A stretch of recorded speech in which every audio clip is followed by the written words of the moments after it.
रानी की बात मान ली और हमने बेटी दे दी। राजा श्राद्ध देव मनु ने प्रार्थना करी गुरुदेव से और गुरुदेव ने उस बिटिया को ही बेटा बना दिया। इला नाम की कन्या थी, वह सुद्युम्न नाम के राजकुमार में परिवर्तित हो गई।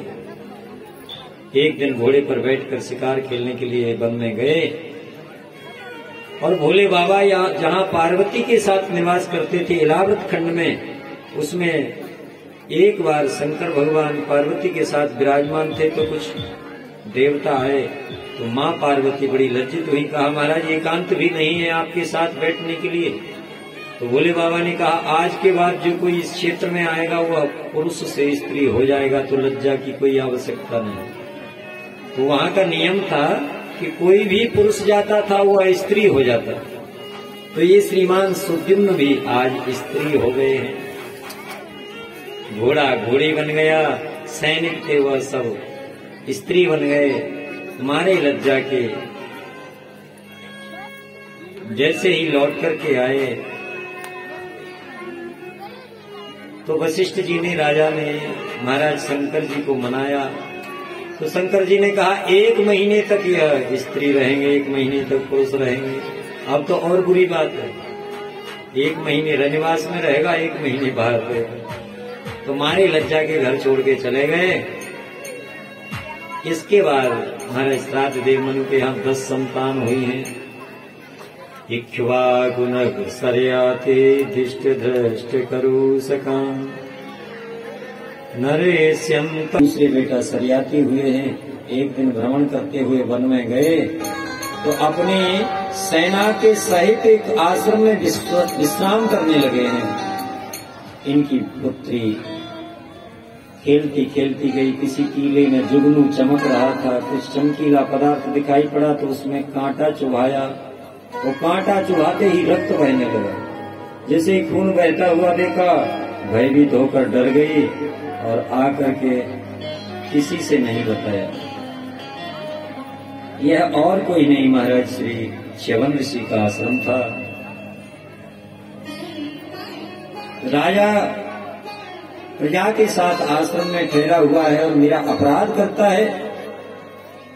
और महाराज च्यवन ने कुपित होकर कह दिया कि पूरी प्रजा राजा के सहित दुखी हो जाए तो सबका मलमूत्र अवरुद्ध हो गया। राजा ने पूछा किसी ने कोई अपराध तो नहीं किया? सबने मना कर दिया, लेकिन बिटिया से कहा अरे तुम बताती क्यों नहीं हो?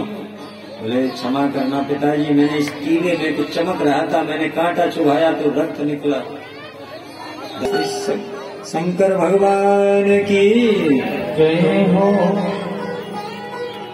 और राजा ने अपनी 16 वर्षीय कमल नयनी पुत्री का विवाह उनके साथ कर दिया। च्यवनप्राश कहा जाता है, उसको आरोहण करके या वरिष्ठ हुए हैं। तो इन्होंने अश्विनी कुमारों को यज्ञ में आहुति देना चाहा तो इंद्र कुपित हो गए। जैसे ही आहुति देना चाहते थे उसी समय इंद्र ने प्रकट होकर के उत्पात करना प्रारंभ किया है। और जैसे ही वज्र चलाना चाहा इंद्र ने तो च्यवन ऋषि ने इसके हाथ को वज्र के सहित स्तंभित कर दिया है। सवज्रम स्तंभयामास भूयमिन्द्रस्य भार्गवः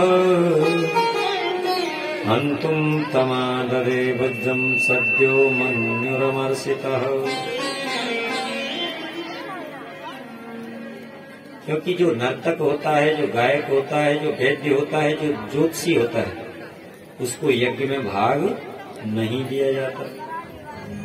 इसमें कुछ वैसा मत समझ लेना आप, क्योंकि हमारे यहाँ जो देवताओं की व्यवस्था है उसमें इनकी गणना देवताओं में नहीं की गई। और राजा सर्याती बड़े दुखी रहते थे। आज इन्होंने देखा कि मेरी कन्या तो किस प्रकार से एक युवा के साथ विराजमान है, तो क्रोध में भर गए। कहने लगी अरे उल्टा तूने मेरे कुल को अपवित्र कर दिया, और मैंने जिसको समर्पित किया था उसे छोड़ करके इस पुरुष के साथ बैठी है। तो सुकन्या ने कहा महाराज यह वही च्यवन ऋषि हैं जिनके साथ आप हमारा पानी ग्रहण करा के गए थे। माताएं बात न करें। सुंदर श्री इनके दूसरे बेटा हुए नभग। नभग की भी कथा सुंदर आती है। इनके बेटा नाभाग हुए। इनके भाइयों ने बंटवारा कर लिया संपत्ति का, जब तक ये गुरुकुल में पढ़ने के लिए गए। लौट कर आए, हमारे भाग में हिस्से में क्या है? तो भाइयों ने कहा तुम्हारे हिस्से में तो पिताजी हैं। बोले पिताजी क्या कोई दुकान है कि मकान है कि खेत है? बोले तुम्हारे हिस्से में पिताजी है ही नहीं, कुछ संभालो। लेकिन इन्होंने धर्म का पालन किया, पिता का पालन करने लगे। तो एक दिन पिताजी ने प्रसन्न होकर के कहा महाराज जाओ, राजा मरुत यज्ञ कर रहे हैं, वहां तुम्हें इतना धन मिलेगा कि समेट नहीं पाओगे। राजा मरुत के यज्ञ में पहुंचे। बड़े दिव्य स्वर्ण के, चांदी के और आभूषणों के ढेर लगे हुए। यज्ञ पूर्ण हो चुका है, ब्राह्मण जा चुके हैं और जो बची है दक्षिणा उसे वहीं छोड़कर चले गए। इन्होंने कहा मैं इस दक्षिणा को समेट लूं। समेटने लगे तो ये काला काला त्रिशूल लिए पुरुष प्रकट हो गया। क्या करते हो नाभाग? यह तो मेरा भाग है, छोड़ जाओ यहां से।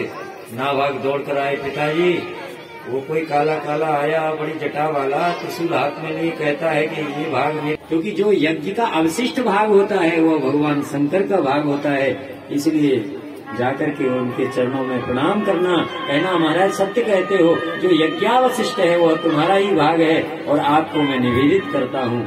आए लौट करके शंकर भगवान के चरणों में प्रणाम किया तो शंकर जी ने उन्हें पूरा धन दक्षिणा में दे दिया कि लो यह मेरी तरफ से लेकर के जाओ, भाग तो मेरा ही है। श्रीमान नाभाग के यहाँ हुए हैं अम्बरीश जी। अम्बरीश जी बड़े ही प्रतापी राजा हैं। एकादशी का व्रत करते हैं, प्रजा का पुत्रवत पालन करते हैं। इनकी 100 रानियां हैं, प्रत्येक रानी के भवन में इन्होंने